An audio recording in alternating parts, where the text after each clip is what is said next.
फिलहाल जो ओंकार तो हम देखने लग रहे हो मांडोठी टोल पता ओंकार बड़ी जान लग रही है। और शामी जिस मानस को हम देखने लग रहे हो, शामी जिस मानस को हम देखने लग रहे हो रमेश दलाल, जिन यानी के राष्ट्रीय किसान नेता हैं रमेश दलाल। और भाई वो ठीक हो काम हो गया, बोला लेके तेरा नाम करके बदनाम, और बोला मैं मर जाऊंगा। यानी कि जो रमेश दलाल जी हैं आमरण अनशन का एक संकल्प लेकर है। और फिलहाल जो है नस्ल और फसल की लड़ाई, नस्ल और फसल की लड़ाई के लिए अपनी सांसें जो है वो दांव पर लगा दी हैं। बात करेंगे और इनसे पूछेंगे भाई आखिर क्यों।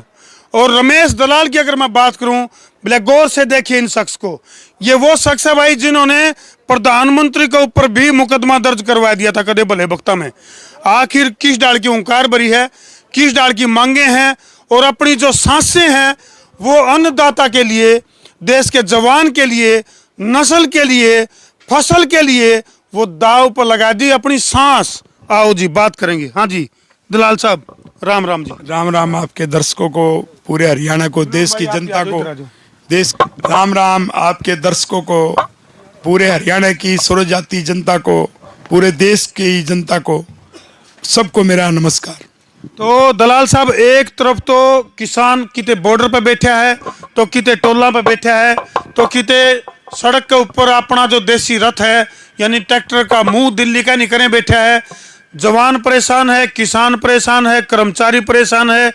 और फिलहाल जो है आपने अपनी सांसें जो है वो दाव पर लगा दी। ये जो आमरण अनशन है ये खत्म होने की क्या कंडीशन है, थोड़ी सी दर्शकों ने वो बता दो जी।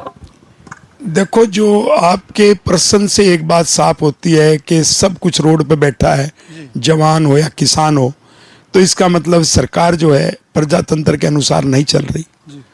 जब प्रजातंत्र के अनुसार नहीं चल रही तो एक ही रास्ता बचता है कि महात्मा गांधी के सत्याग्रह का सहारा लिया जाए।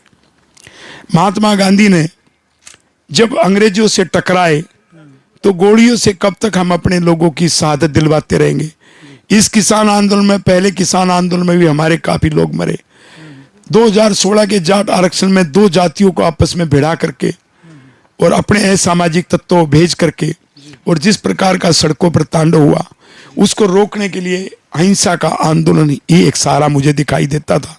इसलिए महात्मा गांधी के आदर्श के अनुसार मैंने आमरण अनशन का ये फैसला लिया। और फैसला मेरा नहीं था, फैसला सर्व जाति संसद हुई थी यहाँ, और पहली बार उसकी अध्यक्षता ब्राह्मण ने की, सैन समाज, नाई समाज ने की, सैनी भाई ने की, और उसकी दलित समाज के वाल्मीकि समाज में बैठे हैं, और हरिजन भाई, उन्होंने पांचों ने संयुक्त अध्यक्षता करके फैसला किया कि जाटों को केंद्र की सूची में 12 राज्यों में आरक्षण मिलना चाहिए, समगोत्र विवाह को अवैध करार देना चाहिए, और जमीन जायदाद के जितने मसले हैं, फसल और नस्ल की जो आप बात करते हो, वो सारे निमटने चाहिए।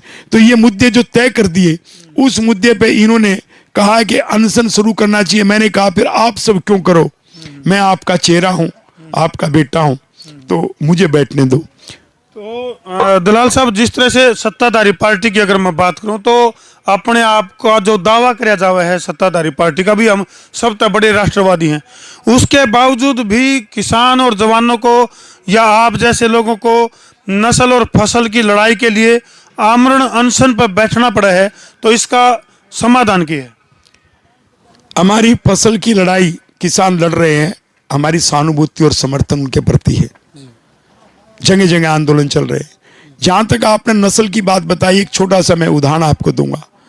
प्रधानमंत्री जब राष्ट्रीयता की बात करता है या सनातन धर्म का हितैषी होने की बात करता है, तो मैं माननीय प्रधानमंत्री से एक प्रश्न पूछता हूं कि प्रधानमंत्री जी, ये प्रथा समगोत्र में विवाह की, चाचा की लड़की भाई की लड़की से विवाह की, तो मुसलमान की है, सनातन धर्म की तो नहीं है। तो प्रधानमंत्री जी, आप पे पहली बार प्रश्न चिन्ह सनातनी होने पर लग रहा है। हम ये कह रहे हैं कि जो वैज्ञानिक एक खोज है कि उसी में यदि आपस में उसी खून में रिश्ते होंगे, उसी डीएनए में होंगे, तो निश्चित रूप से अपंग बच्चे पैदा होंगे, उनकी उम्र कम होगी। तो प्रधानमंत्री जी, जब आप सनातनी हैं, या तो सनातनी का से आपका चेहरा उससे बेपर्दा हो रहा है, बेनकाब हो रहा है, और सनातनी तो रमेश दलाल है, जिसने अपना जीवन भी दांव पर लगा दिया। समगोत्र विवाह को अवैध करार देना चाहिए। बहन भाई के रिश्ते को क्यों आप बढ़ावा दे रहे हैं? इस कानून में संशोधन क्यों नहीं होता? क्यों हमें मुसलमान की संस्कृति पे भेज रहे हैं? तो सनातनी है तो हमारी बात का जवाब दें और हमारी बात को मंजूर करें। दलाल साहब, मारदर जो जानकारी है कि क्योंकि 1 मार्च से आप अनशन पर बैठे हो, लगातार तबीयत की अगर मैं बात करूं तो उसमें भी चुनौती है, क्योंकि उम्र की अगर मैं बात करूं तो तजुर्बा भी काफ़ी है। लगातार लंबी संघर्ष की लड़ाई, आपने कई सारी लड़ाइयां लड़ी हैं। इवन जो प्रधानमंत्री हैं देश के, उनके ऊपर भी मुकदमा दर्ज करवाने का रिकॉर्ड जो है वो आपके नाम है।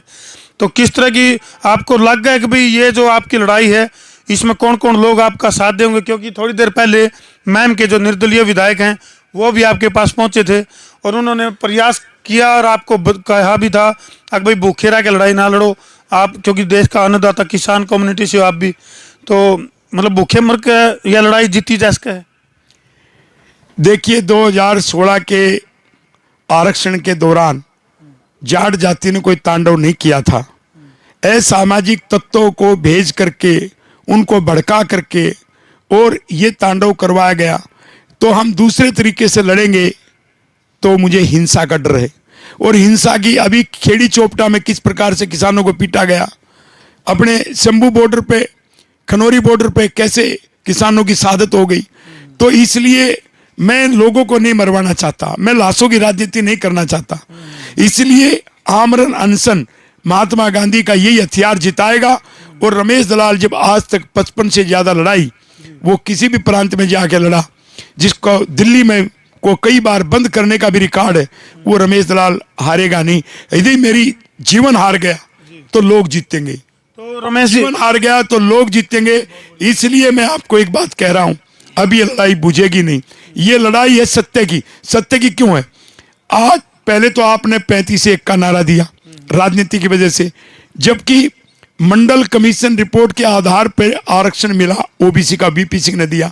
मंडल कमीशन रिपोर्ट के पेज नंबर 8.40 में लिखा हुआ है कि यादव, कुर्मी, कोयरी, जाट ये समकक्ष है, भाईचारा है, आपस में कई जगह रिश्तेदारियां भी हैं।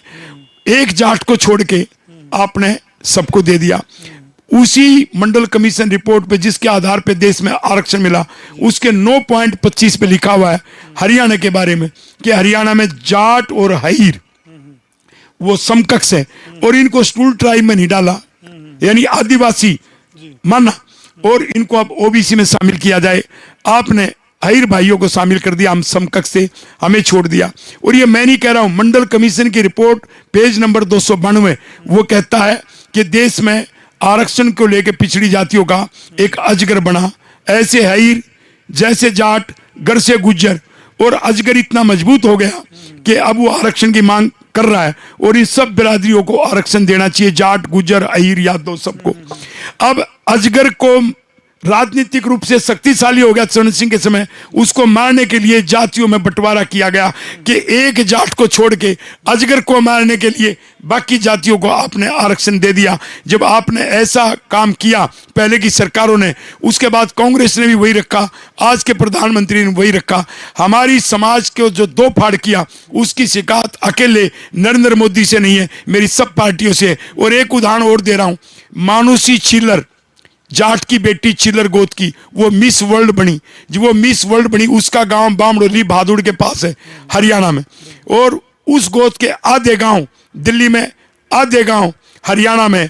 जबकि मानुषी चिल्लर का एक ही जो परिवार था, बंटवारे से पहले जब दिल्ली राज्य अलग बना, संयुक्त पंजाब का हिस्सा था और हमारी राजधानी थी लाहौर। 1931 की जनगणना के आधार पर आरक्षण मिला, तो दिल्ली के परिवार, उसी परिवार में से एक कुनबे को दिल्ली में तो आरक्षण और हरियाणा में आरक्षण नहीं। और दूसरा एक उदाहरण दूं कि कैसे ही जाट जाट को भी आपने बांट दिया। राजस्थान में और गुजरात में केंद्र की सूची में जाट को आरक्षण मिला हुआ है, लेकिन भरतपुर और धौलपुर को छोड़ दिया। भरतपुर के साथ लगता हुआ एरिया है मथुरा का, रियासत भी एक थी, वही गोत, वही परिवार, वही रिश्तेदारियां। उत्तर प्रदेश में तो राज्य की सूची में जाट को आरक्षण है, लेकिन भरतपुर को नहीं है। दूसरा धौलपुर छोड़ दिया, धौलपुर वो मध्य प्रदेश की सीमा के साथ लगता है और उनकी भाईचारा उनके गोत रिश्तेदारियां मध्य प्रदेश के जाटों में, मध्य प्रदेश के जाटों को आपने राज्य सूची में आरक्षण दे दिया, लेकिन आपने धौलपुर पे छोड़ दिया। जब जाट जाट के भी आपने टुकड़े कर दिए, इससे बड़ी शर्म की बात क्या होगी? यानी कि न्यू कैस कांतलाल साहब के एक हांडी में दो पेट कर रखे हैं।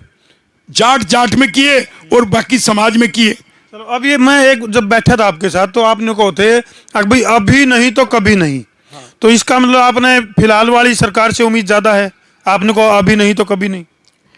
मुझे संविधान से उम्मीद है, मुझे देश के प्रजातंत्र से उम्मीद है, और प्रधानमंत्री भी उसका हिस्सा है। यदि प्रजातंत्र को प्रधानमंत्री मानता है और संविधान में भरोसा करता है तो रमेश दलाल की बातें जायज है, माननी पड़ेंगी।